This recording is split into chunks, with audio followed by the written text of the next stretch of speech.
ನಮಸ್ಕಾರ ವೀಕ್ಷಕರೇ. ನಾಡಿನ ಸಮಸ್ತ ವೀಕ್ಷಕರಿಗೂ ವರಮಹಾಲಕ್ಷ್ಮಿ ಹಬ್ಬ ಹಾಗೂ ಈದ್ ಮುಬಾರಕ್ ಹಬ್ಬದ ಶುಭಾಶಯಗಳು. ಗಿರಿಜಕೃಷ್ಣ ಪೂಜಾರಿ ಚಾರಿಟೇಬಲ್ ಟ್ರಸ್ಟ್ ಕೂರಾಡಿ, ಅಪ್ಪ ಅಮ್ಮ ಅನಾಥಾಲಯ ಉಚಿತ ಸೇವೆ ಬ್ರಹ್ಮಾವರ, ಆಪತ್ ಬಾಂಧವ ವಾಟ್ಸಪ್ ಕೂರಾಡಿ ಇವರ ಸಹಯೋಗದೊಂದಿಗೆ ನಾವು ಇಂದು ನಡೆಸುತ್ತಿರುವಂತಹ ಸಾಧಕರೊಂದಿಗೆ ಮುಸ್ಸಂಜೆ ಮಾತು ವಿಶೇಷ ನೇರ ಪ್ರಸಾರ ಫೇಸ್ಬುಕ್ ಲೈವ್ ಕಾರ್ಯಕ್ರಮಕ್ಕೆ ತಮಗೆಲ್ಲರಿಗೂ ಆದರದ ಸ್ವಾಗತ. ಬನ್ನಿ ವೀಕ್ಷಕರೇ, ಇಂದು ನಮ್ಮ ಜೊತೆ ಇರುವಂತಹ ಅತಿಥಿ ಪೃಥ್ವಿರಾಜ್ ಶೆಟ್ಟಿ ಬಿಲ್ಲಾಡಿ ರಾಜಕೀಯ ಹಾಗೂ ಸಾಮಾಜಿಕ ಕ್ಷೇತ್ರದಲ್ಲಿ ಮಿಂಚುತ್ತಿದ್ದಾರೆ. ಬನ್ನಿ ವೀಕ್ಷಕರೇ, ಅವರಿಗೆ ಈ ಕಾರ್ಯಕ್ರಮಕ್ಕೆ ಆತ್ಮೀಯವಾಗಿ ಸ್ವಾಗತಿಸೋಣ. ಸರ್, ನಿಮಗೆ ಈ ಕಾರ್ಯಕ್ರಮಕ್ಕೆ ಆತ್ಮೀಯವಾದ ಸ್ವಾಗತ. ಹಾಗೂ ನಮ್ಮ ಸಂಚಾಲಕರಾದ ಪ್ರಶಾಂತ್ ಪೂಜಾರಿ ಕುರಾಡಿ ಅವರು ಕೂಡ ಇವತ್ತು ನಮ್ಮ ಜೊತೆ ಇದ್ದಾರೆ. ಅವರಿಗೂ ಕೂಡ ಈ ಕಾರ್ಯಕ್ರಮಕ್ಕೆ ಆತ್ಮೀಯ ಸ್ವಾಗತ. ನಮಸ್ಕಾರ ಸರ್, ಹೇಗಿದ್ದೀರಿ? ಸರ್, ನಿಮ್ಮ ಹುಟ್ಟೂರು ಮತ್ತು ಶಾಲಾ ಜೀವನದ ಬಗ್ಗೆ ಹೇಳೋದಾದ್ರೆ? ನಾನು ಹುಟ್ಟಿದ್ದು ಕುರಾಡಿಯಲ್ಲಿ ನನ್ನ ಶಾಲಾ ಜೀವನ ಆಯಿತು. ಅದಾದ ನಂತರ ವಿದ್ಯಾರ್ಥಿ ಜೀವನದಲ್ಲಿ ನನ್ನ ಕಾಲೇಜು ಜೀವನ ಪ್ರಥಮವಾಗಿ PU ಶಾಲಾ ಜೀವನ ಕುರಾಡಿ ನವಭಾರತ ಹಿರಿಯ ಪ್ರಥಮ ಹಾಗೂ BMM ಪ್ರೌಢಶಾಲೆಯಲ್ಲಿ ಆಯಿತು. ಅದಾದ ನಂತರ ನನ್ನ ಕಾಲೇಜ್ ಜೀವನ, ನನ್ನ PUನಲ್ಲಿ ಕೊಲ್ಲೂರಿಗೆ ಹೋದೆ ನಾನು. ಅದಕ್ಕಿಂತ ಮುಂಚೆ ಬಾರ್ಗೂರಲ್ಲಿ ಒಂದು ವರ್ಷ ಅಡ್ಡುಂಕಿ ಹೊಡೆದಿದ್ದೆ. ಅದಾದ ನಂತರ ಕೊಲ್ಲೂರಿಗೆ ಹೋದೆ ನಾನು. ಹಾಗೆ ಅದಾದ ನಂತರ ನನ್ನ PU ಜೀವನ ಆದ ನಂತರ ನಾನು ನೇರವಾಗಿ ಬಂದದ್ದು ಬಾರ್ಗೂರು ಡಿಗ್ರಿ ಕಾಲೇಜ್. ಹಾಗೆ ನಿಮ್ಮ ತಂದೆ ತಾಯಿ ಸರ್? ನನ್ನ ತಂದೆ ಬಿಲ್ಲಾಡಿ ರತ್ನಾಕರ್ ಶೆಟ್ಟರು, ಅವರು ಕೃಷಿಕರು. ಹಾಗೆ ತಾಯಿ ವಸಂತಿ. ನೀವು ಶಾಲಾ ಜೀವನದಲ್ಲಿ ಡುಮ್ಕಿ ಹೊಡೆದ್ರಿ ಅಂತ ಹೇಳ್ತಿದ್ರಿ, ಅಂದ್ರೆ ಹೇಗೆ ಸರ್? ಫೇಲ್ ಆದ್ರೆ ಡುಮ್ಕಿ ಫೇಲ್ ಅಂದ್ರೆ ಪ್ರಥಮ PUCಯಲ್ಲಿ ಫೇಲ್ ಆದೆ. ಅದು ಪ್ರಥಮ PUCಯಲ್ಲಿ ಫೇಲ್ ಆಗಿದ್ದು ನನ್ನ ಜೀವನ ದಿಕ್ಕನ್ನೇ ಬದಲಾಯಿಸಿತು. ಅದಕ್ಕೋಸ್ಕರ ಅದನ್ನು ಪದೇ ಪದೇ ಹೇಳ್ತೇನೆ. ಓಕೆ, ನೀವು ಇವತ್ತೊಂದು ಕ್ರಿಯಾಶೀಲ ರಾಜಕೀಯ ಮತ್ತು ಸಾಮಾಜಿಕ ಕ್ಷೇತ್ರದಲ್ಲಿ ಕ್ರಿಯಾಶೀಲ ಆದಂತ ವ್ಯಕ್ತಿ. ನಿಮ್ಮ ಶಾಲಾ ಜೀವನದಲ್ಲಿ ಕೂಡ ನಿಮ್ಗೆ ಇಂಟ್ರೆಸ್ಟ್ ಇತ್ತ ರಾಜಕೀಯಕ್ಕೆ ಬರಬೇಕು ಅಂತ? ನಾನು ಶಾಲಾ ಜೀವನ ಅಂದ್ರೆ ನನ್ನ ತಂದೆಯವರು ಕೂಡ ಹಿಂದೆ ರಾಜಕೀಯದಲ್ಲಿ ಅವರು ತುಂಬಾ ಸಕ್ರಿಯರಾಗಿದ್ರು. ಅವರು ನಮ್ಮ ಬಿಲ್ಲಾಡಿ ಪಂಚಾಯತ್ ಅಧ್ಯಕ್ಷರಾಗಿದ್ದರು. ಹಾಗೆ ನಮ್ಮ ಕುಟುಂಬವೇ ಎಲ್ಲರೂ ಕೂಡ ರಾಜಕೀಯದಲ್ಲಿ ಸಕ್ರಿಯರಿರಬೇಕು. ಹಾಗಾಗಿ ನನಗೆ ರಾಜಕೀಯ ಕ್ಷೇತ್ರದಲ್ಲಿ ಆಸಕ್ತಿ ಇತ್ತು. ಅದು ವಿದ್ಯಾರ್ಥಿ ಜೀವನದಲ್ಲಿರುವಾಗಲೇ ಸ್ವಲ್ಪ ರಾಜಕೀಯ ಆಸಕ್ತಿ. ಹೆಚ್ಚು ಪೇಪರ್ಗಳು, TV ನೋಡುದು, ಅಲ್ಲಿ ಅಂದ್ರೆ ಯಾವುದೇ ಒಂದೊಂದು ರಂಗ ಕೆಲವರು ಆಕರ್ಷಿತರಾಗ್ತಾರೆ. ರಾಜಕೀಯ ರಂಗಕ್ಕೆ ಆಕರ್ಷಿತ. ಅದೇ ರೀತಿ ನಾವು ವಿದ್ಯಾರ್ಥಿ ಜೀವನ ಹೋಗುವಾಗ, ನಾನು ಇವತ್ತು ನೆನಪಿದೆ, 7ನೇ 7th ಇರುವಾಗ ಆ ಸ್ಕೂಲ್ ಪೀಪಲ್ ಲೀಡರ್ ಎಲೆಕ್ಷನ್ ಇದ್ದೆ. ಅಲ್ಲಿಂದ ಅಷ್ಟು ನಮ್ಗೆ ಅಲ್ಲಿಂದ ನಮ್ಗೆ ಆ ಒಂದು ಕ್ಷೇತ್ರ, ಅಲ್ಲಿ ಕೂಡ ನಾನು ಎಲೆಕ್ಷನ್ ಅಲ್ಲಿ 3 ಜನ ಇದ್ರು, ಅಲ್ಲಿ ಗೆದ್ದೆ. ಅಲ್ಲಿಂದ ನಾವು ಅದ್ರ ಬಗ್ಗೆ ಆಸಕ್ತಿ ಜಾಸ್ತಿ. ಹಾಗೆ ಮುಂದೆ ಹೈಸ್ಕೂಲ್ ಹೋದಾಗ ಅಲ್ಲಿ ಕೂಡ ನಾಟಕ ಮತ್ತೊಂದು ಎಲ್ಲದರಲ್ಲೂ ಕೂಡ ಹೆಚ್ಚಿನ ಲೀಡರ್ಶಿಪ್ ಅಂತ ಬರ್ತಾ ಇತ್ತು. ಹಾಗೆ ಮುಂದೆ ಕಾಲೇಜ್ ಜೀವನ, ಅಲ್ಲಿ ನಾನು ಕೊಲ್ಲೂರಿಗೆ ಹೋದಾಗ ಅಲ್ಲಿ ಹಾಸ್ಟೆಲ್ ಇರುವಾಗ ನಮ್ದೇ ಒಂದು ತಂಡ, ನಾವೇ ಎಲ್ಲದರಲ್ಲೂ ಮುಂಚೂಣಿತ್ತು. ಅನೇಕ ಸಾಂಸ್ಕೃತಿಕ ಕಾರ್ಯಕ್ರಮಗಳು ಎಲ್ಲ ಹೀಗೆ ಒಂದು ರೀತಿ ಮುಂಚೂಣಿಯಾಗಿ ನಾವು ಎಲ್ಲದರಲ್ಲೂ ಗುರುತಿಸ್ಕೊಳ್ತಾ ಇದ್ದೆ. ನಾನು ದೊಡ್ಡ ನಾಯಕ ಎಲ್ಲರ ಜೊತೆ ಬೆರೀತಾ ಇದ್ದೆ. ನಾಯಕ ಯಾರು ಕೂಡ ಆಗುದಿಲ್ಲ. ಈಗಲೂ ಕೂಡ ನಾನು ನಾಯಕ ಅಲ್ಲ, ಎಲ್ಲರ ಜೊತೆ ನಾನೊಬ್ಬ ಸಾಮಾನ್ಯ. ಇಲ್ಲಿ ಸಾಧಕರೊಂದಿಗೆ ಚರ್ಚೆ ಇದೆ. ನಾವು ಸಾಧನೆ ಏನು ಮಾಡಲಿಲ್ಲ, ನಾವು ಸಾಧನೆ ಮಾಡಿದ್ದು ಒಂದೇ, ಹೆಚ್ಚು ಜನರ ಸ್ನೇಹವನ್ನು ಬೆಳೆಸ್ಕೊಂಡಿದ್ದೇವೆ ಅಷ್ಟೇ. ಅದು ಬಿಟ್ಟರೆ ಬೇರೆ ಸಾಧನೆ ಏನಿಲ್ಲ. ನೀವು ಕಾಲೇಜ್ ಜೀವನದಲ್ಲಿ ನಾನು ಇಂಥದ್ದೇ ಆಗ್ಬೇಕು ಅಂತ ಏನಾದರೂ ಪರ್ಟಿಕ್ಯುಲರ್ ಆಗಿ ಮಾಡಿದ್ರಾ? ಕಾಲೇಜು ಜೀವನದಲ್ಲಿ ಸಂಘಟನಾತ್ಮಕವಾಗಿ ನಾವು ಬಲಿಷ್ಠರಾಗಿ, ಅಂದ್ರೆ ನಮಗೆ ಅಂದ್ರೆ ಹಿಂದಿನಿಂದಲೂ ನಮ್ಮೊಂದು ಸಂಘಟನೆಯ ಹುಚ್ಚು ಅಂತ ಹೇಳ್ಬೋದು. ನೀವು ಸಂಘಟನಾತ್ಮಕ ಸಂಘಟನೆ ಹುಚ್ಚು ಅಂತ ಹೇಳ್ಬೋದು. ವಿದ್ಯಾರ್ಥಿ ಜೀವನದಲ್ಲಿ ಅನೇಕ ವಿದ್ಯಾರ್ಥಿ ಸಂಘಟನೆಗಳನ್ನು ಕಟ್ಟಿ ಅಲ್ಲಿ ವಿದ್ಯಾರ್ಥಿ ಸಮಾವೇಶಗಳನ್ನು ಮಾಡಿ. ಹಾಗೆ ನಾವು ಡಿಗ್ರಿಯಲ್ಲಿರುವಾಗ ಬಾರ್ಕೂರ್ ಕಾಲೇಜಲ್ಲಿ, ನನಗೆ ಬಾರ್ಕೂರ್ ಕಾಲೇಜಲ್ಲಿ ನಾನು ಡಿಗ್ರಿ ಮಾಡಿದ್ದಲ್ಲೇ, ನಾನು MSW ಮಾಡಿದ್ದು ಅಲ್ಲೇ.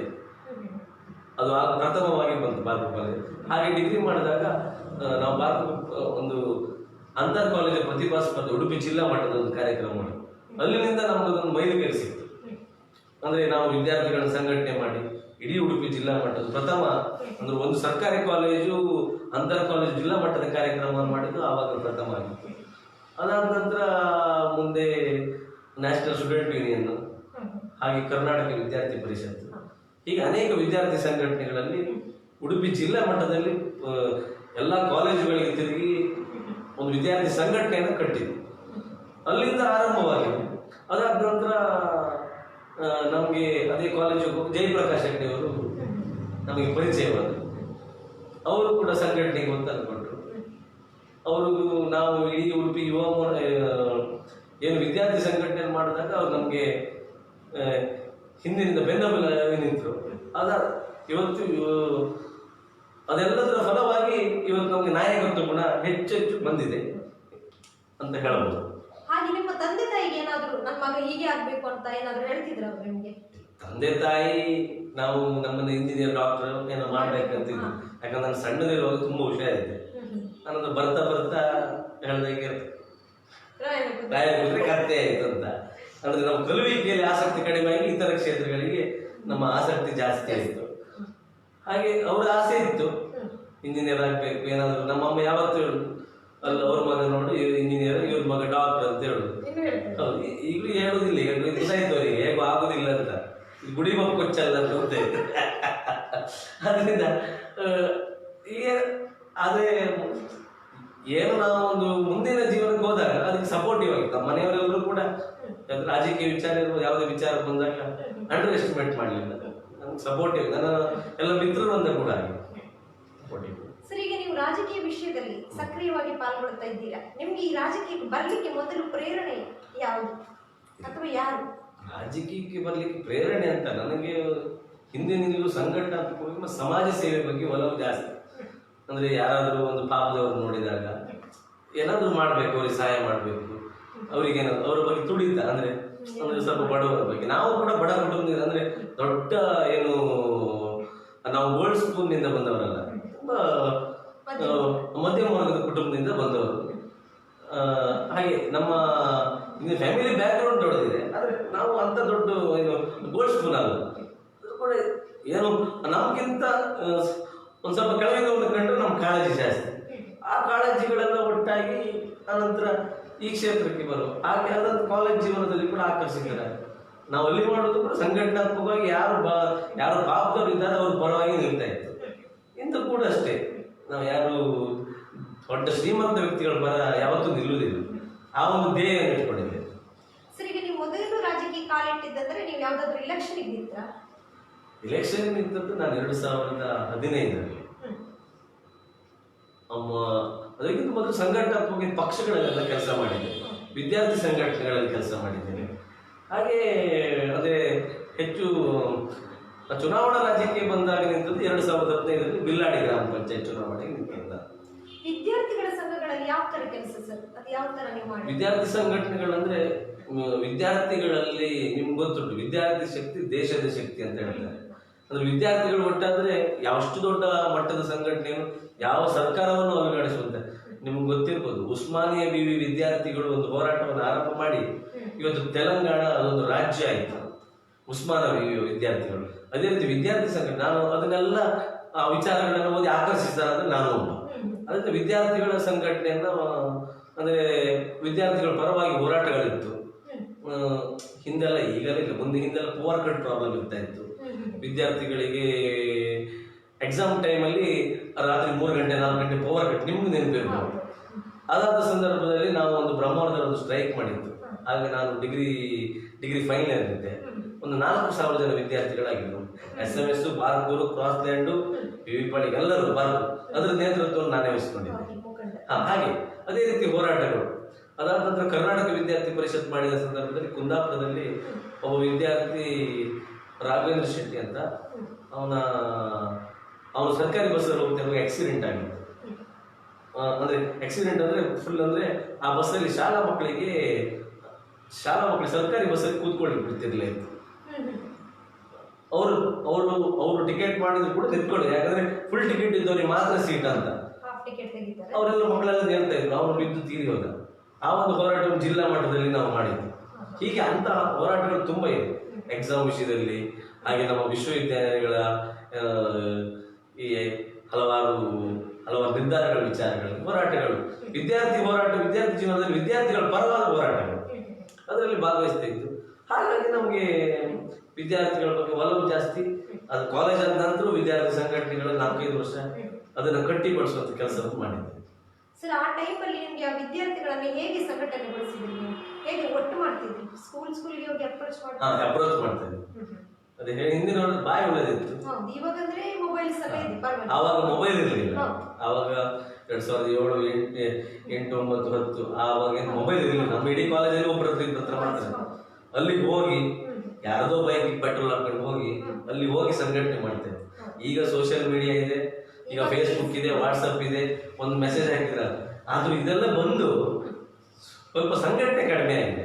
ಹಾಗೆ ಸಂಘಟನೆ ಕಡಿಮೆ, ಯಾರು ಸಂಘಟನೆ ಮಾಡದೇ ಇರೋರಿಗೂ ಬೆಲೆ ಹೆಚ್ಚು ಇವಾಗ. ಅಂದ್ರೆ ಯಾರು ಸಂಘಟನೆ ಮಾಡುವವರಿಗೆ ಬೆಲೆ ಕಡಿಮೆ. ಅಂದ್ರೆ ಈಗ ಯಾರು ದೊಡ್ಡ ಸೋಷಿಯಲ್ ಮೀಡಿಯಾದಲ್ಲಿ ಬಂದ್ರೆ ದೊಡ್ಡ ನಾಯಕರಾಗ್ತಾರೆ.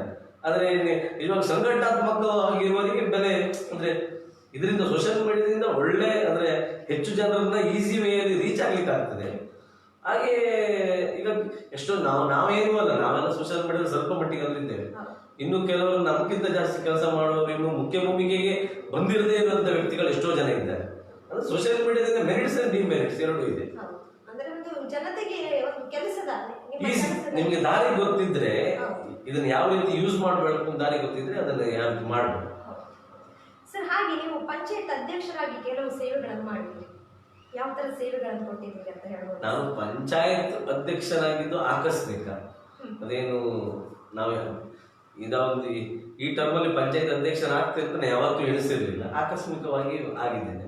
ಹಾಗೆ ನಾನು ಯಾವತ್ತೂ ಮುಂಚೆ ನನ್ನ ಕಾಲೇಜ್ ಜೀವನದಲ್ಲಿ ಅನಿಸುದು, ನಮಗೆ ಯಾವುದಾದ್ರು ಜನಪ್ರತಿನಿಧಿ ಆಗುವ ಅಥವಾ ಏನೋ ಜನರಿಗೆ ಏನಾದ್ರು ಸಹಾಯ ಮಾಡುವಂತ ಅವಕಾಶಗಳು ಸಿಕ್ಕಿದಾಗ ಅದನ್ನ ನಾವು ಎಲ್ಲರ ತರ ಮಾಡುವುದಾದ್ರೆ ನಾವು ಮಾಡಬಾರ್ದು ಅನ್ನೋದು ನನ್ನ ಅಭಿಪ್ರಾಯ. ಅದಕ್ಕೋದ್ದೇಶವಾಗಿ ನಾನು ಅಧ್ಯಕ್ಷನಾಗಿ 4-5 ದಿನಗಳಲ್ಲಿ ನನ್ನ ಆಲೋಚನೆ ಇತ್ತು, ಹೊಸತನವನ್ನ ಮಾಡ್ಬೇಕಂತ. ಆಗ ನನಗೆ ಎಣಿಸ್ಕೊಂಡೆ, ಇಡೀ ಗ್ರಾಮದಲ್ಲಿ ಈಗ ಒಬ್ಬ ಗ್ರಾಮ ಪಂಚಾಯತ್ ಅಧ್ಯಕ್ಷ ಅಂದ್ರೆ ಇಡೀ ಗ್ರಾಮದಲ್ಲಿ 1300-400 ಮನೆ ಇರ್ತದೆ. 5,000 ಜನಸಂಖ್ಯೆಗೆ ಒಂದು ಪಂಚಾಯತ್. 1300 ಮನೆಯವರೆಗೂ ನಾವು ಯಾರಂತ ಮೊದಲು ತಿಳಿಯಬೇಕು. ಈಗ ಯಾರಾದ್ರೂ ನಿಮ್ಮ ಪಂಚಾಯತ್ ಅಧ್ಯಕ್ಷ ಯಾರು ಕೇಳಿದ್ರೆ ಯಾರಿಗೆ ಗೊತ್ತಿರೋದು?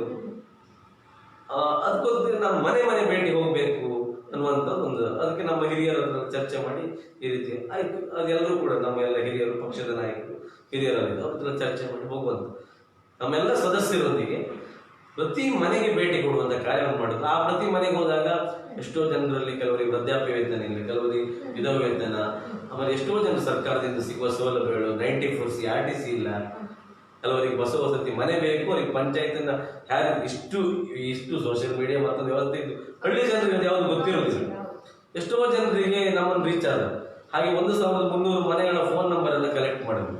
ಒಂದು ಡಾಟಾ ಬೇಸ್ ಇತ್ತು.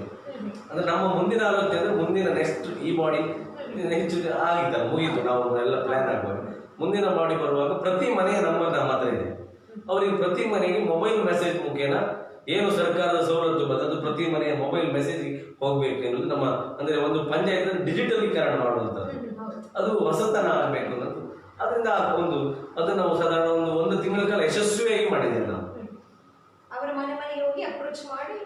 ಮನೆ ಯಾವುದೇ ಚುನಾವಣೆಗಲ್ಲ. ಈಗ ಚುನಾವಣಾ ಸಂದರ್ಭದಲ್ಲಿ ಎಲ್ಲ ರಾಜಕಾರಣಿಗಳು ಮನೆಗೆ ಹೋಗ್ತಾರೆ, ಆದ್ರೆ ಚುನಾವಣಾ ಮುಗಿದ ಮರುದಿನ ಯಾರು ಹೋಗುದಿಲ್ಲ. ಅದರಲ್ಲಿ ಹೋಗುವವರು ಕಡಿಮೆ, ವಿರಳ ಸಂಖ್ಯೆ ಇರ್ತಾರೆ. ಇದಾದ್ ಮಾಡಿ ಮನೆ ಭೇಟಿ ಅಂತ ಕಾರ್ಯಕ್ರಮ ಅದು ಉಡುಪಿ ಅಲ್ಲ, ಇವತ್ತು ಕರ್ನಾಟಕದಲ್ಲಿ ಕೂಡ ಯಾವ ಪಂಚಾಯತ್ನವರು ಪ್ರತಿ ಮನೆ 100% ಮಾಡ್ಲಿಕ್ಕೆ ನಾವು ಮಾಡಿದ್ದೇವೆ. ಆ ರೀತಿ ಕಾರ್ಯಕ್ರಮವನ್ನು ಮಾಡ್ಬೇಕು ಅನ್ನೋ ಉದ್ದೇಶದಿಂದ ಮಾಡಿದ್ದೇವೆ. ಸರ್, ಈಗ ನೀವು ಪಂಚಾಯತಿಗೆ ಅಧ್ಯಕ್ಷರಾದದ್ದು ಅಕಸ್ಮಿಕ ಅಂದ್ರೆ, ಆ ಅಕಸ್ಮಿಕ ಅಂದ್ರೆ ಒಂದು ಕುತೂಹಲ.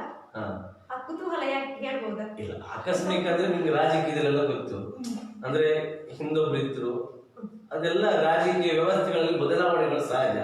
ಹೊಸತನ ಬೇಕನ್ನುವ ಭಾವನೆ ಹಿರಿಯರು ಮತ್ತೊಬ್ಬರು ನಿರ್ಧಾರ ಮಾಡಿದಾಗ ಆಕಸ್ಮಿಕವಾಗಿ ನಾನು ಆದೆ.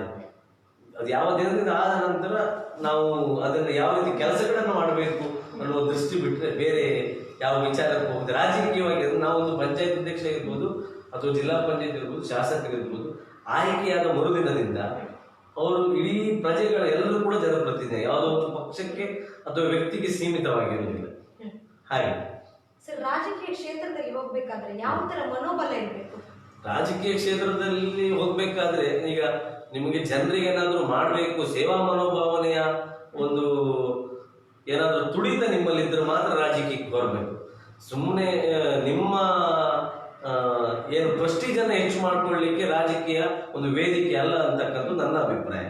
ಅಂದ್ರೆ ನಿಮ್ಗೆ ನಿಮ್ಮ ಪ್ರೆಸ್ಟೀಜ್ ಅನ್ನು ಜಾಸ್ತಿ ಮಾಡ್ಕೊಳ್ಳಿಕ್ಕೆ ಬೇರೆ ಬೇರೆ ವ್ಯವಸ್ಥೆ ಇದೆ. ನೀವು ಹಣ ಮಾಡಿದ್ರೆ ನೀವು ಬೇರೆ ರೀತಿ ತೋರ್ಪಡಿಸ್ಕೊಳ್ಬಹುದು. ಆದ್ರೆ ನೀವು ರಾಜಕೀಯಕ್ಕೆ ಹೋದ್ರೆ ಎಷ್ಟು ದೊಡ್ಡ ವ್ಯಕ್ತಿ ಆದ್ರೂ ಕೂಡ ನಿಮಗೆ ಜನರಿಗೆ ಏನಾದ್ರೂ ಅವರಿಂದ ಸಹಾಯ ಆಗುವಂತದ್ದು ನೀವು ಕೈಯಿಂದ ಕೊಡ್ಬೇಕಂತಿಲ್ಲ. ಸರ್ಕಾರದಿಂದ ಸಿಗುವ ಸವಲತ್ತುಗಳಿದೆ, ಅವರಿಗೆ ಹಲವು ದಾರಿ ಹೆಚ್ಚಿನವರಿಗೆ ಗೊತ್ತಿರುವುದಿಲ್ಲ. ಅದನ್ನ ನಾವು ಹೇಳಿಕೊಡ್ಬೇಕು ಜನರಿಗೆ. ಅಂದ್ರೆ ಸುಮ್ಮನೆ ಒಂದು ಪಂಚಾಯತ್ ಅಧ್ಯಕ್ಷ, ತಾಲೂಕ್ ಪಂಚಾಯತ್, ಜಿಲ್ಲಾ ಪಂಚಾಯತ್ ಮೆಂಬರ್ ಆದ ತಕ್ಷಣ ನಮಗೊಂದು ವೇದಿಕೆ ಸಿಗ್ತದೆ ವಿನಃ ಆ ಒಂದು ಅದರ ಒಂದು ಏನು ಫಲ ಜನರಿಗೆ ಸಿಗ್ಬೇಕು. ಆ ಜನರಿಗೆ ಸಿಗ್ಬೇಕಾದ್ರೆ ನಾವು ಸರ್ಕಾರದಿಂದ ಏನು ಸಿಗ್ತದೆ ಅದನ್ನ ಜನರಿಗೆ ರೀಚ್ ಮಾಡುವಂತ ಒಬ್ಬ ಮಧ್ಯವರ್ತಿಗಳು ನಾವು ಆದ್ರೆ ಸಾಕು. ಅದಕ್ಕೆ ಜನಪ್ರತಿನಿಧಿಗಳು ಅನ್ನತಕ್ಕಂಥ ಶಬ್ದ ಬಂದಿದ್ದು ಅದೇ ಉದ್ದೇಶದಿಂದ. ಅಂದ್ರೆ ಜನಪ್ರತಿನಿಧಿ ಜನರು ಮತ್ತು ಸರ್ಕಾರದ ಮಧ್ಯೆ ಇರುವಂತಕ್ಕಂಥ ಕೊಂಡಿ. ಆ ಕೊಂಡಿ ನಾವು ಬೇಕು ವಿನಃ ಅದನ್ನ ಆಳುವವರು ನಾವಲ್ಲ. ಆಳುವವರು ಅಂದ್ರೆ ಆಡಳಿತ ಕೇವಲ ಹೆಸರಿಗೆ ಮಾತ್ರ ಇರಬೇಕು. ನಾವು ಅದರಲ್ಲಿ ಇದ್ದ ವ್ಯವಸ್ಥೆ ಹೊಂದಿಕೊಳ್ಳುವುದಾದ್ರೆ, ಇರುವ ವ್ಯವಸ್ಥೆಯನ್ನು ಬದಲಾವಣೆ ಮಾಡುವುದಾದ್ರೆ ಮಾತ್ರ ಈಗಿನ ಮುಂದಿನ ನನಗಿಂತ ನೆಕ್ಸ್ಟ್ ಜನರೇಷನ್ ಅವರಿಗೆ ಆಡೋದು, ನಮ್ಗೆ ದೊಡ್ಡವರಿಗೆ ಮುಂದಿನ ಜನರಿಗೆ ಇದ್ದ ವ್ಯವಸ್ಥೆ ಹೊಂದಿಕೊಳ್ಳುವುದಾದ್ರೆ ಬರಬಾರ್ದು. ಇದ್ದ ವ್ಯವಸ್ಥೆಯನ್ನು ಬದಲಾವಣೆ ಮಾಡುವುದಾದ್ರೆ ರಾಜಕೀಯ ಕ್ಷೇತ್ರಕ್ಕೆ ಬರಬೇಕು ಅಂತ ನನ್ನ ಅಭಿಪ್ರಾಯ. ಈ ರಾಜಕೀಯ ಕ್ಷೇತ್ರದಲ್ಲಿ ಕೆಲವೊಂದು ನೋವುಗಳು, ನಲಿವುಗಳು ಆಗುವುದು ಕಾಮನ್, ಕಹಿ ಘಟನೆಗಳೆಲ್ಲ ತುಂಬಾ ಇರ್ತದೆ ಅಂತ ಹೇಳ್ತಾರೆ. ರಾಜಕೀಯ ಕ್ಷೇತ್ರವನ್ನ ನೀವು ಯಾವತ್ತು ವೈಯಕ್ತಿಕವಾಗಿ ತೆಗೆದುಕೊಳ್ಬಾರದು ಅನ್ನುವಂಥದ್ದು ನನ್ನ ಅಭಿಪ್ರಾಯ. ಅಂದ್ರೆ ಇಲ್ಲಿ ದ್ವೇಷ, ಅಸೂಹೆ, ಈ ಎಲ್ಲ ಮತ್ಸರ ಎಲ್ಲ ಇದೆ. ಅದನ್ನ ಯಾವ್ದು ನೀವು ಮನಸ್ಸಲ್ಲಿ ಇಟ್ಕೊಂಡು ತಗೊಂಡ್ರೆ, ಇವತ್ತು ನಮ್ಮ ಮೇಲೆ ಅಸೂಯೆ ಮಾಡಿದವರು ನಾಳೆ ದ್ವೇಷ ಮಾಡಿ ಹೋದ್ರೆ ಅನುದಿನ ನೀವು ಯುದ್ಧ ಮಾಡ್ತಾ ಇರ್ಬೇಕಾಗ್ತದೆ. ಇದು ರಾಜಕೀಯ ಒಂದು ರಣರಂಗ ಅಂತ ಹೇಳ್ಬೋದು. ಆದ್ರೆ ನಾವು ನಗುಮುಖದಿಂದ ಈಗ ನಾವು ಸ್ವಚ್ಛ ಮನಸ್ಸಿನಿಂದ ಇದ್ರೆ ನಮ್ಗೆ ಯಶಸ್ಸು ಖಂಡಿತ ಇವತ್ತಲ್ಲ ನಾಳೆ ನಮಗೆ ಸಿಗ್ತದೆ. ನಮ್ಮ ಗುರಿ ಚೆನ್ನಾಗಿರ್ಬೇಕು, ನಮ್ಮ ಯೋಜನೆ ಚೆನ್ನಾಗಿರ್ಬೇಕು, ಹಾಗೂ ನಮ್ಮ ಯೋಚನೆ ಚೆನ್ನಾಗಿರ್ಬೇಕು. ಅದೆಲ್ಲ ಇದ್ರೆ ಮಾತ್ರ ನಮ್ಮ ಗುರಿ, ಯೋಚನೆ ಮೂರು ಒಳ್ಳೆದಿದ್ರೆ ಮಾತ್ರ. ಯಾವುದೂ ಇಲ್ಲದೆ, ಗುರಿ ಗೊತ್ತೂ ಇಲ್ಲದೆ ನಾವು ಒಬ್ಬರನ್ನು ದ್ವೇಷ ಮಾಡಿ ಮತ್ತೊಂದು ಮಾಡಿ ಹಠ ಸಾಧನೆ ಮಾಡಿ ಏನು ಸಾಧನೆ ಮಾಡ್ಲಿಕ್ಕೆ ಆಗುದಿಲ್ಲ ಅನ್ನೋದು ನನ್ನ ಅಭಿಪ್ರಾಯ. ಸರ್, ಬರೀ ರಾಜಕೀಯ ಅಲ್ಲ, ಸಾಂಸ್ಕೃತಿಕ ಕ್ಷೇತ್ರದಲ್ಲಿ ಕೂಡ ನಿಮ್ಮ ಸೇವೆ ಇದೆ ಅನ್ನೋದನ್ನು ಕೇಳಿದ್ದೇನೆ. ಅದ್ರ ಬಗ್ಗೆ ಒಂದು ಸ್ವಲ್ಪ ಹೇಳ್ತೀರಾ? ಸಾಂಸ್ಕೃತಿಕ ಕ್ಷೇತ್ರ, ಸಾಂಸ್ಕೃತಿಕ ಧಾರ್ಮಿಕವಾಗಿ ನಾವು ಕೆಲವೊಂದು ಸಣ್ಣ ಪುಟ್ಟ ಸಂಘ ಸಂಸ್ಥೆಗಳನ್ನು ಕಟ್ಟಿದ್ದೇವೆ. ಅಂದ್ರೆ ನನಗೆ ಬರೀ ರಾಜಕೀಯವಾಗಿ ಅಂದ್ರೆ ರಾಜಕೀಯ ಅಂದ ತಕ್ಷಣ ಅದರಿಂದ ಏನು ನಾವು ಏನಾದ್ರೂ ಸಮಾಜದಲ್ಲಿ ಒಂದು 4 ಜನರಿಗೆ ಅಥವಾ 4 ಜನರ ಭಾಗವಹಿಸುವಂತ ಒಂದು ಸಂಘಟನೆಗಳನ್ನು ಕಟ್ಟುವಂತ ಹುಟ್ಟಿ ಹಾಕುವಂಥದ್ದು ಅದು ಹಿಂದಿನ ಅಂದ್ರೆ ನನ್ನ ಕಾಲೇಜ್ ಜೀವನದಿಂದ ಅದೊಂದು ನನ್ನ ಒಂದು ಹಾಬಿ ಅದು. ಹಾಗೆ ನಾವು ಕುರಾಡಿಯಲ್ಲಿ ಬಂದಾಗ ಗಣೇಶೋತ್ಸವವನ್ನ ನಾವು ನಮ್ಮ ಎಲ್ಲ ತಂಡದವರು ಸೇರಿ ಒಂದೊಂದು ಕಟ್ಟಿದ್ವಿ. ಹಾಗೆ ಬಿಲ್ಲಾಡಿಯಲ್ಲಿ ಶಾರದೋತ್ಸವ. ಹಾಗೆ ಒಂದು 12 ವರ್ಷಗಳಿಂದ ನಾನು PUC ಹೋಗುವಾಗ ನಿಮ್ಮ ಇವರು ಕೂಡ ಪ್ರಶಾಂತ್ ಪೂಜಾರು ಇದ್ರು. ಅದರಲ್ಲಿ ನಾವೆಲ್ಲರೂ ಒಟ್ಟಾಗಿ ಒಂದು ಭಜನಾ ಮಂಡಳಿ, ಅದಕ್ಕೆ 17 ವರ್ಷ ಆಯಿತು. ಗಣೇಶೋತ್ಸವಕ್ಕೆ ಒಂದು 8 ವರ್ಷ, ನಮ್ಮ ಶಾರದೋತ್ಸವ. ಹಾಗೆ ಅಂತ ಒಂದು ಸಂಘ ಸಂಸ್ಥೆಗಳನ್ನು ಕಟ್ಟಿ ಊರಲ್ಲಿ ಒಂದು ಹಬ್ಬದ ವಾತಾವರಣ, ಜಾತಿ ಧರ್ಮ ಭೇದ ಭಾವ ಯಾವುದೂ ಇಲ್ಲದೆ ನಾವು ಆಚರಿಸಬೇಕು. ಯಾವುದೇ ರಾಜಕೀಯ ಇಲ್ಲ. ನಾವು ಕಟ್ಟಿದ ಇಷ್ಟು ಸಂಘ ಸಂಸ್ಥೆಗಳ ರಾಜಕೀಯ ಮಾಡಲಿಕ್ಕೆ ನಾನು ಅದನ್ನು ಒಪ್ಪುವುದಿಲ್ಲ. ನನ್ನ ರಾಜಕೀಯ ಜೀವನ ಬೇರೆ, ಆ ಸಂಘ ಸಂಸ್ಥೆಗಳೇ ಬೇರೆ. ಆ ಸಂಘ ಸಂಸ್ಥೆಗಳಂತಕ್ಕಂಥದ್ದು ರಾಜಕೀಯತರವಾಗಿ ಬಿಡಬೇಕು, ಅದು ಯಾವತ್ತೂ ಹಾಗೆ ಇರಬೇಕು ಅನ್ನೋದು ನನ್ನ ಅಭಿಪ್ರಾಯ. ಅಲ್ಲೊಂದು ಪಕ್ಷಕ್ಕೆ ಸೀಮಿತವಾಗಿರ್ಬೋದು, ಒಬ್ಬ ವ್ಯಕ್ತಿಗೆ ಸೀಮಿತವಾಗಿರ್ಬೋದು, ಅಥವಾ ಯಾವುದೇ ಒಂದು ಧರ್ಮಕ್ಕೆ ಸೀಮಿತವಾಗಿ. ನಮ್ಮಲ್ಲಿ ಗಣೇಶೋತ್ಸವ ಆಚರಿಸಿದ್ರೆ ಹಿಂದೂಗಳು ಬರ್ತಾರೆ, ಕ್ರಿಶ್ಚಿಯನ್, ನಮ್ಮಲ್ಲಿ ಮುಸಲ್ಮಾನರು ಇಲ್ಲ, ಹಿಂದೂಗಳು ಕ್ರಿಶ್ಚಿಯನ್ರು ಎಲ್ಲರೂ ಕೂಡ ಆಚರಿಸ್ತಾರೆ. ಅಂದ್ರೆ ಆ ರೀತಿ ಇರಬೇಕು ಅನ್ನೋಂಥದ್ದು ನಮ್ಮ ಅಭಿಪ್ರಾಯ. ನಮ್ಮ ಕುರಾಡಿಗರೆಲ್ಲ ಎಲ್ಲಾ ಜಾತಿ ಧರ್ಮ ಇದ್ದಾರೆ, ಒಗ್ಗಟ್ಟಿನಿಂದಿದ್ದಾರೆ, ಅದೇನು ತೊಂದರೆ ಇಲ್ಲ. ಹಾಗೆಲ್ಲ ಯುವಕರು ಆಗಿ ಒಂದೇ ಮನೆಯವರ ರೀತಿ ಇರ್ತಾರೆ. ಅದು ನಾವು ಅಳವಡಿಸ್ಕೊಂಡುವಂತ ರೀತಿ. ಸರ್, ನೀವು ಕ್ರೀಡೆಯಲ್ಲಿ ಕೂಡ ಒಬ್ಬ ಉತ್ಸಾಹಿ ಯುವಕ. ಕ್ರೀಡೆಯಲ್ಲಿ ನಾನು ಕ್ರೀಡಾಪಟು ಅಲ್ಲ, ನಾವು ಕ್ರೀಡೆಗೆ ಪ್ರೋತ್ಸಾಹವನ್ನು ಕೊಟ್ಟಿದ್ದೇವೆ. ಅನೇಕ ಕ್ರೀಡಾಕೂಟಗಳನ್ನು ಮಾಡ್ತೇವೆ. ಅಂದ್ರೆ ಕ್ರೀಡೆಯಲ್ಲಿ ನೀವು ಭಾಗವಹಿಸ್ತೀವಿ ಅಂತ ಅಂದ್ರೆ ಎಕ್ಸ್ಪರ್ಟ್ ಪ್ಲೇಯರ್ ಯಾವುದು ಹಾಕೊಂಡು ಆ ರೀತಿ ಏನಿಲ್ಲ. ಹಾಗೆ ಇಲ್ಲ, ಪ್ರೋತ್ಸಾಹ ಅಂದ್ರೆ ನಾವು ಬೇರೆ ಹಾಗೆ ಕ್ರಿಕೆಟ್ ಬಗ್ಗೆ ಆಸಕ್ತಿ ಜಾಸ್ತಿ. ಮುಂಚೆ ಸ್ವಲ್ಪ ಕ್ರಿಕೆಟ್ ಅಲ್ಲಿ ಆಡ್ಬೇಕು, ಆದ್ರೆ ನಾವು ಅಂತ ದೊಡ್ಡ ಪ್ಲೇಯರ್ ಅಲ್ಲ. ಅಂದ್ರೆ ಈಗಲೂ ಕೂಡ ಇವಾಗ ಕ್ರೀಡಾಕೂಟಗಳನ್ನು ಆಯೋಜನೆ ಮಾಡುತ್ತೇವೆ. ಅದನ್ನೊಂದು ಮಾದರಿ ರೀತಿಯಲ್ಲಿ ಬೇರೆಯವರು ಬಂದು ನೋಡುವ ಹಾಗೆ ರೀತಿ ಕೆಲವೊಂದು ಕಾರ್ಯಕ್ರಮಗಳನ್ನು ಆಯೋಜನೆ ಮಾಡ್ತೇವೆ. ಏನಾದ್ರೂ ಪಂದ್ಯಾಟಗಳನ್ನ ನೀವು ಆಯೋಜನೆ ಮಾಡ್ತೇವೆ ಅಥವಾ ಕೆಲವು ತಂಡಗಳನ್ನು ಯುವಕರಿಗೆ ಕೊಟ್ಟುವುದಿದ್ರೆ ಸಹಾಯವನ್ನು ಮಾಡ್ತೇವೆ, ಅಷ್ಟೇ ಬಿಟ್ಟರೆ ಬರ್ತೇವೆ. ಸರ್, ಗೋವಿಗಾಗಿ ಮೇವು ಅನ್ನೋ ಕಾರ್ಯಕ್ರಮದ ಬಗ್ಗೆ ನಾವು ಬಹಳಷ್ಟು ಕೇಳ್ತಾ ಇದ್ದೇವೆ, ಅದ್ರ ಬಗ್ಗೆ ಒಂದು ಸ್ವಲ್ಪ ಹೇಳ್ತೀರಾ? ಗೋವಿಗಾಗಿ ಮೇವು ಅಂತ ಕಾರ್ಯಕ್ರಮ ಅಂದ್ರೆ ಈಗ ನಮಗೆ ಸ್ವಲ್ಪ ಅಂದ್ರೆ ನಾವೆಲ್ಲ ಹಳ್ಳಿ ಭಾಗದಲ್ಲಿ ಬೆಳೆದವರು, ಮಧ್ಯಮ ವರ್ಗ, ನೀವು ನಂಬಲಿಕ್ಕಿಲ್ಲ.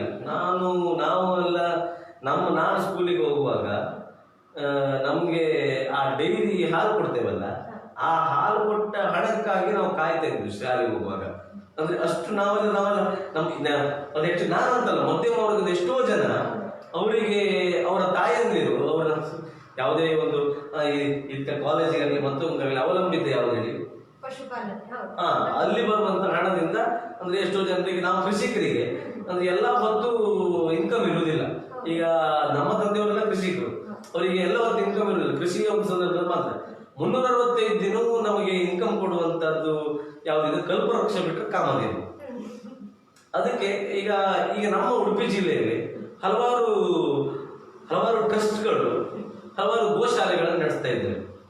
ಅವರಿಗೆ ಈಗ ಈ ಪಶು ಆಹಾರ ತಕ್ಷಣ ಬೋಕೆ ಮತ್ತೆ ಬೂಸ ಹಿಂಡಿ ಎಲ್ಲ ಇದೆ, ಅದೆಲ್ಲ ದುಡ್ಡು ಕೊಟ್ಟರೆ ಅಂಗಡಿಯಲ್ಲಿ ಸಿಗ್ತದೆ. ಆದ್ರೆ ಹಸಿ ಹುಲ್ಲುಗಳು ಅದನ್ನ ಜನರಿಂದ ಕೊಯ್ಯಿಸಿ ತಗೊಂಡು ಬರ್ಲಿಕ್ಕೆ ಅವರಿಗೆ ಹೆವಿ ಎಕ್ಸ್ಪೆನ್ಸಿವ್ ಆಗ್ತದೆ. ಅದಕ್ಕೋಸ್ಕರ ಈಗ ನಮ್ಮ ಕರಾವಳಿಯಲ್ಲಿ ಎಲ್ಲಿ ನೋಡಿದ್ರು ಹಸಿರು ತುಂಬಿಕೊಂಡಿರ್ತದೆ. ಆದ್ರಿಂದ ನಾವು ಒಂದು ಆಲೋಚನೆಯನ್ನು ಮಾಡಿದ್ದು, ನಮ್ಮ ರಾಷ್ಟ್ರೀಯ ಸ್ವಯಂ ಸೇವಕ ಸಂಘದಿಂದ ಇಂಥ ಒಂದು ಕಾರ್ಯಕ್ರಮ ಮಾಡಬಹುದು ಅನ್ನುವಂಥದ್ದು ಒಂದು ನಮ್ಮ ಸಂದೇಶ ಇದೆ.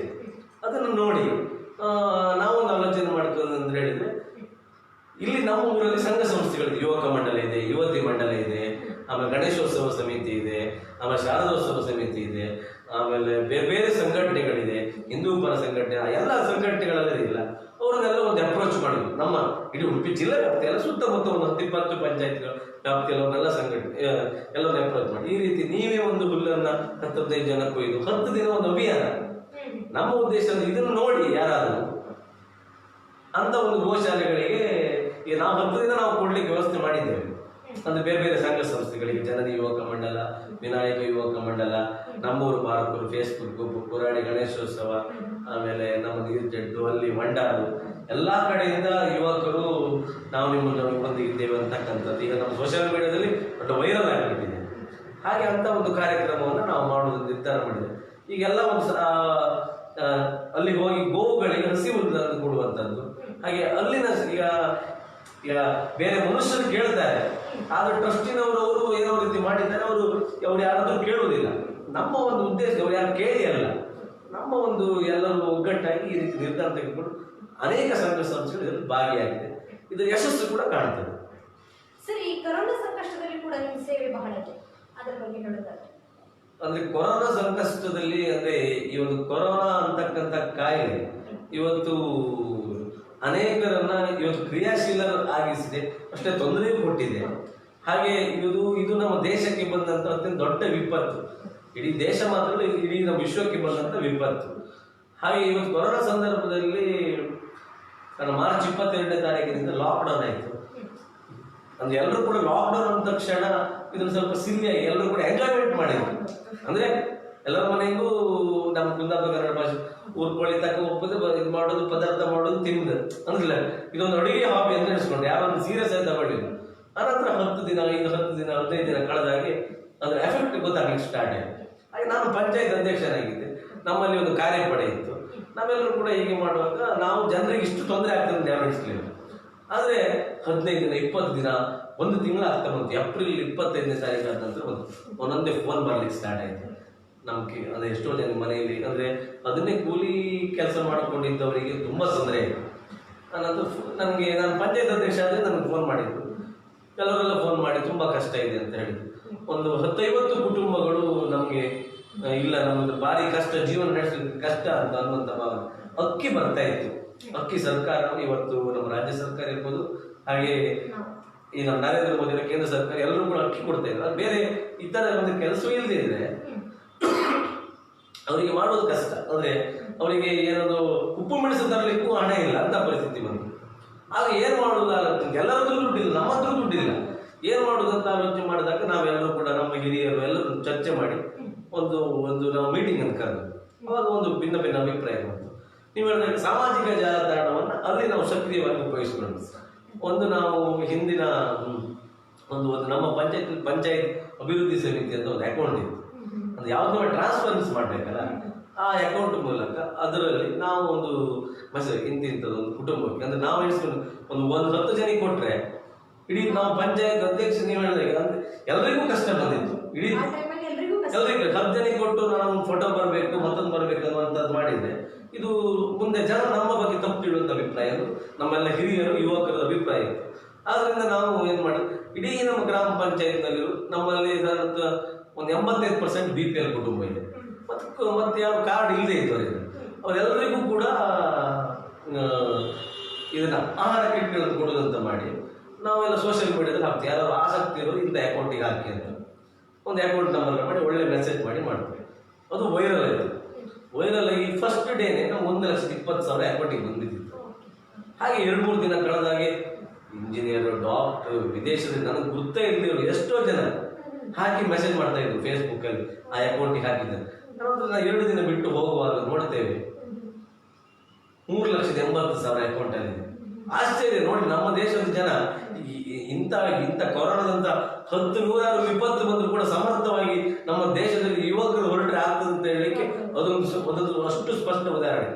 ಅನಂತರ ನಾವು ಲೆಕ್ಕ ಹಾಕಿದ್ದು ಎಷ್ಟು ಕುಟುಂಬ ಕೊಡ್ಬೋದಂತ. ನಾವು 100% BPL 925 ಜನ ಇದೆ. ಮತ್ತೊಂದು ಕಾರ್ಡ್ ಇಲ್ಲದೆ ಇದ್ದವರು ಒಂದು 34, ಅವರೆಲ್ಲರಿಗೂ ಕೊಡುವುದಂತ ನಿರ್ಧಾರ ಮಾಡ್ತು. ಅದನ್ನು ಒಂದು ಸರ್ಕಾರಿ ಕಾರ್ಯಕ್ರಮದ ರೀತಿ ನಾವು ಆ ಒಂದು ಕಾರ್ಯಕ್ರಮವನ್ನು ಮಾಡ್ತೀವಿ. ಅದನ್ನು ಮಾಡಿ ಕೆಲವರು ಹೇಳ್ತಾರೆ ನೀವು ಕೊಡುವಂತ ಅವಶ್ಯಕತೆ ಉಂಟಾ ಕೆಲವರು ಅಂತ ಕೇಳಿದವರು ಇದ್ದಾರೆ. ಅಂದ್ರೆ ಏನ್ ಜನರಿಗೆ ಕಷ್ಟ ಉಂಟಾ ಕೇಳಿದವರು ಇದ್ದಾರೆ. ಆದ್ರೆ ಈ ಕೇಳಿದ್ರು ನನಗೂ ಕಷ್ಟ ಇಲ್ಲ ಅಂತ ನಾನು ಹೇಳ್ಬೋದು. ಅದು ನನ್ನ ಕಷ್ಟ ಇರೋದು ನನಗೆ ಮಾತ್ರ ಗೊತ್ತುಂಟು. ಅದನ್ನ ಹೊರ ಪ್ರಪಂಚಕ್ಕೆ ಕೊಡ್ಬೇಕಂತ ಏನಿಲ್ಲ. ಅದು ಎಲ್ಲರಿಗೂ ಕಷ್ಟ ಇದೆ. ಈಗ ನಮಗೂ ಕಷ್ಟ ಬಂದಿದೆ ಅನ್ಬೇಕಾದ್ರೆ ಪ್ರತಿಯೊಬ್ಬರಿಗೂ ಕಷ್ಟ ಇದೆ. ಅದು BPL ಕಾರ್ಡ್ ಉದಾಹರಣೆ ಸರ್ಕಾರ ಗುರುತಿಸಿದ ಮೇಲೆ ಅವರು ಬಡವರು ಅಂತ ಇತ್ತು. ಹಾಗೆ ಬೇರೆ ಉದ್ಯೋಗ ಇದ್ದಾಗ BPL ಕಾರ್ಡ್ದಾರರು ಒಂದು 25% ಜನ ಒಳ್ಳೆ ಇದರಲ್ಲಿ ಇದ್ದವರಿಗೆ BPL ಕಾರ್ಡ್ ಇದೆ.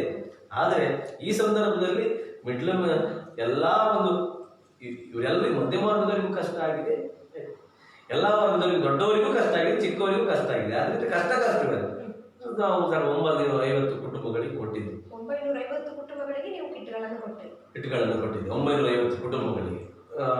ಹಾಗೆ ಆ ಒಂದು ಕಿಟ್ಗಳನ್ನು ಕೊಟ್ಟೆ ಮತ್ತು ಲಾಕ್ಡೌನ್ ಮುಂದೆ ಹೋಗ್ತಾ ಇದೆ.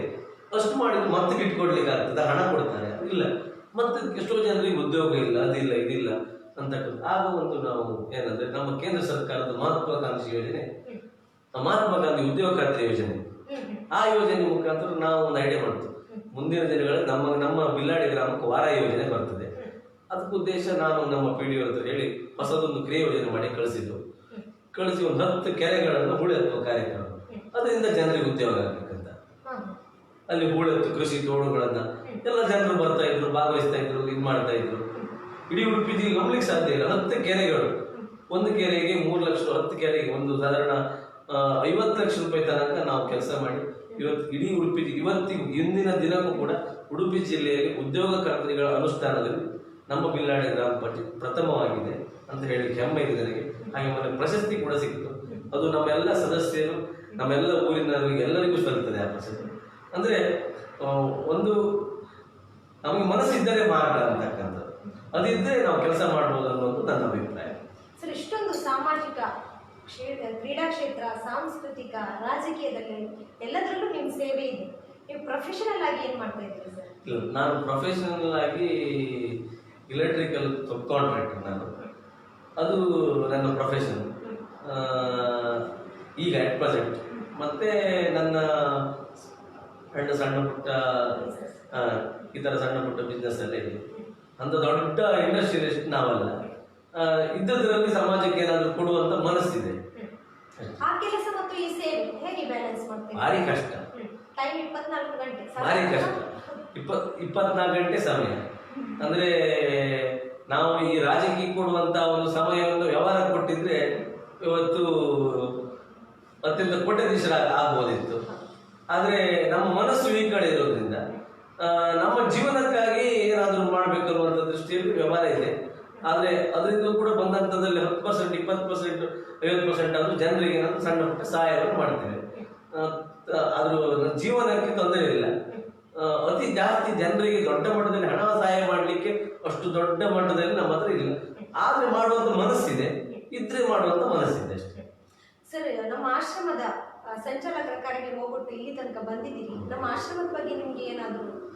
ನಿಮ್ಮ ಆಶ್ರಮದ ಸಂಚಾಲಕರು ಒಂದು ಒಳ್ಳೆ ಸ್ಫೂರ್ತಿ ಅಲ್ರಿ. ಯಾಕಂದ್ರೆ ಅವರಿಗೆ ನಾನು ಯಾವತ್ತು ನನ್ನ ಭಾರಿ ಹತ್ರ ಅವರ ಫ್ಯಾಮಿಲಿ ಇರ್ಬೋದು, ಅವರೆಲ್ಲರೂ ಕೂಡ ನನಗೆ ಇವತ್ತಲ್ಲ, ಅವರ ತಮ್ಮ ನನ್ನ ಕ್ಲಾಸ್ಮೇಟ್, ತುಂಬಾ ಹತ್ರದವರು. ಅವರು ಸುಖವನ್ನು ಕಂಡವರು ಕಷ್ಟವನ್ನು ಕಂಡಂತ ಒಂದು ಕುಟುಂಬ, ಒಳ್ಳೆ ರೀತಿ. ಆದ್ರೆ ಈಗ ಎಲ್ಲರಿಗೂ ಜೀವನದಲ್ಲಿ ಕಷ್ಟ ನನಗೂ ಬಂದಿದೆ, ನಮಗೂ ಹೊಡೆತಗಳು ಬರ್ತದೆ. ಆದ್ರೆ ಅದೆಲ್ಲವನ್ನು ಮೀರಿ ನಿಲ್ಲುವಂಥದ್ದು ಉಂಟಲ್ಲ, ಅದು ಒಬ್ಬ ನೈಜ ಸಾಮರ್ಥ್ಯ ತೋರಿಸ್ತದೆ. ಇವತ್ತು ನಮ್ಮ ಪ್ರಶಾಂತ್ ಪೂಜಾರಿ ಜೀವನದಲ್ಲಿ ತುಂಬಾ ಕಷ್ಟ ಬಂದಿದೆ. ಆ ಕಷ್ಟ ಸಂದರ್ಭದಲ್ಲೂ ಕೂಡ ಅವರಿಗೆ 4 ಜನರಿಗೆ ಸಹಾಯ ಮಾಡುವಂತ ಮನಸ್ಸಿದೆಯಲ್ಲ, ಅದ್ರ ಬಗ್ಗೆ ನಾವು ಮೆಚ್ಚಲೇಬೇಕಾಗ್ತದೆ. ಹಾಗೆ ಈ ಒಂದು ಟ್ರಸ್ಟ್ ಅನ್ನ ಸ್ಥಾಪಿಸಿದೆ. ಇವತ್ತೊಂದು 20 ಜನ, ಇವತ್ತು ಎಷ್ಟು ಜನ ಇದ್ದಾರೆ? ಇವತ್ತು 21 ಜನ ಇವತ್ತು ವೃದ್ಧರಿಗೆ ಆಶ್ರಯವನ್ನು ಕೊಟ್ಟಿದ್ದಾರೆ. ಅದಂತ ಒಂದು ಪುಣ್ಯದ ಕೆಲಸ. ಅದರ ಫಲ ಇದ್ದರೆ ಅವ್ರಿಗೆ ಖಂಡಿತವಾಗಿ ಸಿಗ್ತದೆ ಅನ್ನುವಂಥದ್ದು ನನ್ನ ಅಭಿಪ್ರಾಯ. ಈಗ ಬೇರೆ ಟೀಕೆ ಟಿಪ್ಪಣಿಗಳು 1000 ಜನ ನಮ್ಮ ಬಗ್ಗೆ ಮಾತಾಡ್ಬೇಕಾದ್ರೆ ಅವರ 3 ಬೆನ್ನು ಅವರನ್ನು ತೋರಿಸ್ತದೆ. ನೀನೇನು ಮಾಡಿದೆ ಅಂತ ಬೇರೆ ಮಾತನಾಡೋರಿಗೆ ಯಾವತ್ತೂ ಮಾತಾಡ್ಬೇಡಿ, ನಿಮ್ಮ ಕೆಲಸ ಮುಂದುವರಿಸಿ, ನಿಮ್ಗೆ ಯಶಸ್ಸು ಸಿಗ್ತದೆ ಅನ್ನೋದು ನಿಮ್ಮ ಟ್ರಸ್ಟಿನ ಅಧ್ಯಕ್ಷರಿಗೆ ಹೇಳ್ತೇನೆ ನಾನು. ಸರ್, ಹಾಗೆ ಕೊನೆಯದಾಗಿ ಒಂದು ಕ್ವಶನ್ ನಿಮಗೆ. ಈಗ ಗೋವಿಗಾಗಿ ಮೇವು ಇದೊಂದು ಬಹಳ ಒಂದು ಸಕ್ರಿಯವಾಗಿ ನೀವು ಇದನ್ನು ಧುಮುಕ್ಬೇಕು ಅಂತ ಇದ್ದೀರಿ ಇವಾಗ. ಆ ವೀಕ್ಷಕರಿಗೆ ನಿಮ್ಮ ಮನವಿ ಅನ್ನೋದ್ರ ಬಗ್ಗೆ. ಈಗ ಗೋವಿಗಾಗಿ ಮೇವು, ಈಗ ನಾವೊಂದು ಕಾರ್ಯಕ್ರಮವನ್ನು ಮಾತ್ರ ಮಾಡಿದ್ದು, ಅಭಿಯಾನ. ಈ ಅಭಿಯಾನವನ್ನು ಯಾಕೆ ಮಾಡಿದೆ ಅಂತ ಹೇಳಿದ್ರೆ, ಮುಂದೆ ಇಂಥ ನಾವೊಂದು ಚಾಲನೆ ಕೊಟ್ಟಿದ್ದು ಮಾತ್ರ, ನಮ್ಮಿಂದ ಇಡೀ ಒಂದು ಎಲ್ಲಾ ಗೋಶಾಲೆಗಳಿಗೆ ಮತ್ತೊಂದು ಇದನ್ನು ನೋಡಿ ಹಲವಾರು ಯುವಕ ಮಂಡಲಗಳು ಮತ್ತೊಂದು ನೀವು ಸ್ವಯಂ ಪ್ರೇರಿತವಾಗಿ ಗೋಶಾಲೆಗಳಿಗೆ ಮತ್ತೊಂದು ಹೋಗ್ಬೇಕು. ಯಾಕಂದ್ರೆ ಕಷ್ಟದಲ್ಲಿರುವ ಮನುಷ್ಯರು ಹಾಗೂ ಪ್ರಾಣಿಗಳು ಅಥವಾ ಯಾರೇ ಇರ್ಬೋದು, ಇಂಥ ಆಶ್ರಮಗಳು, ಇಂಥದಕ್ಕೆ ನಾವೇನಾದ್ರೂ ಸಹಾಯವನ್ನು ಮಾಡಿದಾಗ ಮಾತ್ರ ನಮ್ಮ ಜೀವನ ಒಂದು ತೃಪ್ತಿದಾಯಕವಾಗುತ್ತದೆ ಹಾಗೂ ನಾವು ಮಾಡುವ ಕೆಲಸಗಳಿಂದ ದೇವರು ಮೆಚ್ತಾರೆ ಅಂತಕ್ಕಂಥ ಮಾತನ್ನು ಕೊನೆಯದಾಗಿ ನಾನು ಹೇಳ್ತೇನೆ. ಸರಿ ವೀಕ್ಷಕರೇ, ಇಷ್ಟು ಹೊತ್ತು ನಮ್ಮ ಜೊತೆ ಇದ್ದು ಮಾತುಕತೆಯನ್ನು ನಡೆಸಿದಂತಹ ರಾಜಕೀಯ, ಸಾಮಾಜಿಕ, ಸಾಂಸ್ಕೃತಿಕ ಹಾಗೂ ಕ್ರೀಡಾ ಕ್ಷೇತ್ರದಲ್ಲಿ ಸಾಧನೆಗೈದ ಒಬ್ಬ ಯುವಕರು ಇಲ್ಲಿದ್ದಾರೆ. ಅವರಿಗೆ ಈ ಕಾರ್ಯಕ್ರಮಕ್ಕೆ ಧನ್ಯವಾದವನ್ನು ಅರ್ಪಿಸುತ್ತೇನೆ. ಸರ್, ನಿಮಗೆ ಕಾರ್ಯಕ್ರಮಕ್ಕೆ ಧನ್ಯವಾದ. ಹಾಗೆ ವೀಕ್ಷಕರೇ, ಇವತ್ತು ಈ ಕಾರ್ಯಕ್ರಮದ ಕೊನೆಯ ದಿನವಾಗಿದೆ. ಬಂದಂತಹ ಎಲ್ಲ ಸಾಧಕರಿಗೂ, ವೀಕ್ಷಿಸಿದ ಎಲ್ಲರಿಗೂ ಹಾಗೂ ನಮ್ಮ ಸಂಚಾಲಕರಿಗೂ ಕೂಡ ಧನ್ಯವಾದವನ್ನು ಅರ್ಪಿಸುತ್ತೇನೆ.